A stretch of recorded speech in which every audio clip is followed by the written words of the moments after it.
Hi friends, ಹೇಗಿದ್ದೀರಾ? ಎಲ್ಲ ಚೆನ್ನಾಗಿದ್ದೀರಾ ಅಂತ ಅಂದ್ಕೊಳ್ತೀನಿ. ವರ್ಣಿಕಾ ಅಡುಗೆ ಮನೆಗೆ ಸ್ವಾಗತ. ಇನ್ನೇನು ಮಾವಿನ ಹಣ್ಣಿನ ಸೀಸನ್ನು ಶುರುವಾಗಿದೆ. ಮಾವಿನ ಹಣ್ಣು ಹಾಗೆಯೇ ಬಾಳೆಹಣ್ಣನ್ನು ಬಳಸಿ ತುಂಬಾ ರುಚಿಯಾಗಿರುವಂತಹ ರೆಸಿಪಿನ ಯಾವ ರೀತಿ ಮಾಡೋದು ಅಂತ ನೋಡೋಣ. ಮಾವಿನ ಹಣ್ಣನ್ನು ಬಳಸಿ ಒಂದು ಸಾರ್ತಿ ಈ ರೆಸಿಪಿನ ಮಾಡಿದ್ರೆ ಮಾವಿನ ಹಣ್ಣು ಸೀಸನ್ ಮುಗಿಯೋವರೆಗೂ ದಿನಾನೂ ಇದನ್ನೇ ಮಾಡ್ಕೊಂಡು ತಿಂತೀರಾ. ಅಷ್ಟು ರುಚಿಯಾಗಿರುತ್ತೆ ಅಂತಲೇ ಹೇಳ್ಬೋದು. ಹಾಗಾದರೆ ಬನ್ನಿ ತಡ ಮಾಡದೆ ರೆಸಿಪಿನ ಶುರು ಮಾಡೋಣ. ಇದನ್ನು ಮಾಡಲಿಕ್ಕೆ ಮೊದಲು ನಾನಿಲ್ಲಿ ಒಂದು ಅಪ್ಪೂಸ್ ಮಾವಿನ ಹಣ್ಣನ್ನು ತೊಗೊಂಡಿದ್ದೀನಿ. ಆದಷ್ಟು ಈ ರೆಸಿಪಿನ ಮಾಡುವಾಗ ಅಪ್ಪೂಸ್ ಮಾವಿನ ಹಣ್ಣನ್ನೇ ತಗೊಳ್ಳಿ, ಚೆನ್ನಾಗಿರುತ್ತೆ.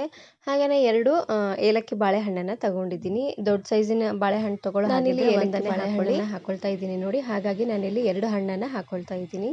ಇವಾಗ ನಾನಿಲ್ಲಿ ಮಾವಿನ ಹಣ್ಣನ್ನು ಚೆನ್ನಾಗಿ ತೊಳೆದು ತಗೊಂಡಿದ್ದೀನಿ. ಇದನ್ನು ನಾನಿವಾಗ ಕಟ್ ಮಾಡ್ಕೊಳ್ತಾ ಇದ್ದೀನಿ. ಒಂದು ಅಗಲವಾಗಿರುವಂತಹ ಬೌಲ್ಗೆ ಕಟ್ ಮಾಡಿಕೊಂಡು ಪಲ್ಪ್ ಇರುತ್ತೆ ನೋಡಿ, ಅದನ್ನು ಮಾತ್ರ ಹಾಕ್ಕೊಳ್ಬೇಕು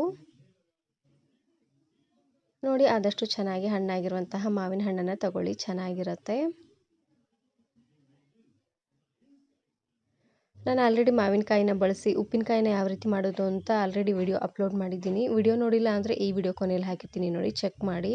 ಒಂದು ಸಾರ್ತಿ ಈ ಮೆಥಡಲ್ಲಿ ಉಪ್ಪಿನಕಾಯಿನ ಮಾಡ್ಕೊಳ್ಳಿ, ಚೆನ್ನಾಗಿರುತ್ತೆ. 1 ರಿಂದ 4 ವರ್ಷವರೆಗೂ ಇಟ್ಟರು ಕೆಡೋದಿಲ್ಲ, ತುಂಬಾ ಚೆನ್ನಾಗಿರುತ್ತೆ ನೋಡಿ. ಎಲ್ಲ ಮಾವಿನ ಹಣ್ಣನ್ನು ಇದೇ ರೀತಿಯಾಗಿ ಕಟ್ ಮಾಡಿಕೊಂಡು ಪಲ್ಪ್ ಇರುತ್ತೆ ನೋಡಿ, ಅದನ್ನು ಮಾತ್ರ ಬೌಲಲ್ಲಿ ಹಾಕ್ಕೊಳ್ತಾ ಇದ್ದೀನಿ.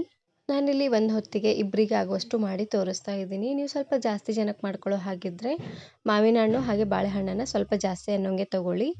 ಬಾಳೆಹಣ್ಣು ಇಲ್ಲದಿದ್ರೂ ನಡೆಯುತ್ತೆ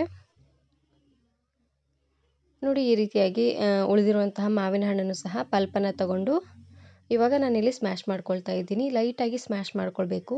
ಇದು ಪೂರ್ತಿಯಾಗಿ ನುಣ್ಣಗಾಗೋದೇನೂ ಬೇಡ, ಸ್ವಲ್ಪ ಪೀಸ್ ಥರ ಇದ್ದರೆ ಚೆನ್ನಾಗಿರುತ್ತೆ. ಈ ರೀತಿಯಾಗಿ ಸ್ಮ್ಯಾಶರ್ ಸಹಾಯದಿಂದನಾದರೂ ಮಾಡ್ಕೊಬೋದು, ಇಲ್ಲಾಂದರೆ ಕೈಯಿಂದನಾದರೂ ನೀವು ಇದನ್ನು ಕಿವುಚ್ಕೊಳ್ಬೋದು ನೋಡಿ. ಈ ರೀತಿಯಾಗಿ ಲೈಟಾಗಿ ಇದನ್ನು ಸ್ಮ್ಯಾಶ್ ಮಾಡ್ಕೊಂಡಿದ್ದಾದಮೇಲೆ ಇವಾಗ ನಾನಿಲ್ಲಿ ಬಾಳೆಹಣ್ಣನ್ನು ಕಟ್ ಮಾಡ್ಕೊಳ್ತಾ ಇದ್ದೀನಿ. 2 ಬಾಳೆಹಣ್ಣನ್ನು ಆದಷ್ಟು ಸಣ್ಣದಾಗಿ ಕಟ್ ಮಾಡಿ ಹಾಕ್ಕೊಳ್ಳಿ, ಚೆನ್ನಾಗಿರುತ್ತೆ. ಇದನ್ನು ಸ್ಮ್ಯಾಶ್ ಮಾಡೋದೇನೂ ಬೇಡ, ಜಸ್ಟ್ ಈ ರೀತಿಯಾಗಿ ಸಣ್ಣದಾಗಿ ಕಟ್ ಮಾಡಿ ಹಾಕ್ಕೊಂಡ್ರೆ ಆಯಿತು. ನೋಡ್ತಾ ಇದ್ದೀರಲ್ವ, ಈ ರೀತಿಯಾಗಿ ಸಣ್ಣದಾಗಿ ಕಟ್ ಮಾಡ್ಕೊಂಡು ಹಾಕ್ಕೊಳ್ಳಿ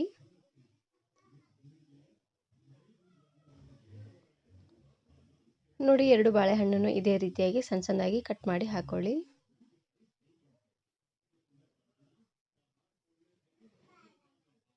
ನೋಡಿ. 2 ಬಾಳೆಹಣ್ಣು ಈ ರೀತಿಯಾಗಿ ಸಣ್ಣದಾಗಿ ಕಟ್ ಮಾಡಿ ಹಾಕ್ಕೊಂಡಾದ್ಮೇಲೆ ಇವಾಗ ನಾನಿಲ್ಲಿ ಸಕ್ಕರೆನ ಹಾಕ್ಕೊಳ್ತಾ ಇದ್ದೀನಿ.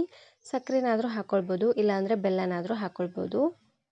ಬೆಲ್ಲ ಹಾಕ್ಕೊಳ್ಳೋ ಹಾಗಿದ್ರೆ ಆರ್ಗ್ಯಾನಿಕ್ ಬೆಲ್ಲನ ಹಾಕ್ಕೊಳ್ಳಿ, ಚೆನ್ನಾಗಿರುತ್ತೆ.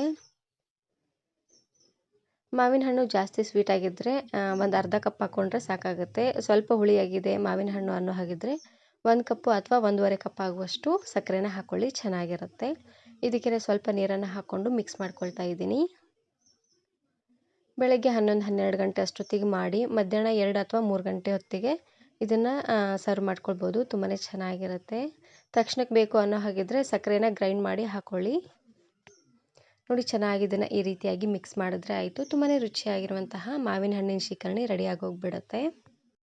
ಇದನ್ನು ನೀವು ಚಪಾತಿ ಜೊತೆಗೆ ಹಾಗೆಯೇ ಬೇಳೆ ಹೋಳಿಗೆ ಜೊತೆಗೆಲ್ಲ ಸರ್ವ್ ಮಾಡ್ಕೊಬೋದು, ತುಂಬಾ ಚೆನ್ನಾಗಿರುತ್ತೆ. ಈ ವಿಡಿಯೋ ಇಷ್ಟ ಆದರೆ ಈಗಲೇ ಒಂದು ಲೈಕ್ ಬಟನನ್ನು ಕ್ಲಿಕ್ ಮಾಡಿ, ಫ್ರೆಂಡ್ಸ್ ಆ್ಯಂಡ್ ಫ್ಯಾಮಿಲಿ ಜೊತೆಗೆ ಶೇರ್ ಮಾಡಿ. ಹಾಗೆಯೇ ಮತ್ತಷ್ಟು ಹೊಸ ರೆಸಿಪಿಗಾಗಿ ವರ್ಣಿಕಾ ಅಡುಗೆ ಮನೆ ಯೂಟ್ಯೂಬ್ ಚಾನಲನ್ನು ಸಬ್ಸ್ಕ್ರೈಬ್ ಮಾಡ್ಕೊಳ್ಳಿ. Thank you. Thanks for watching.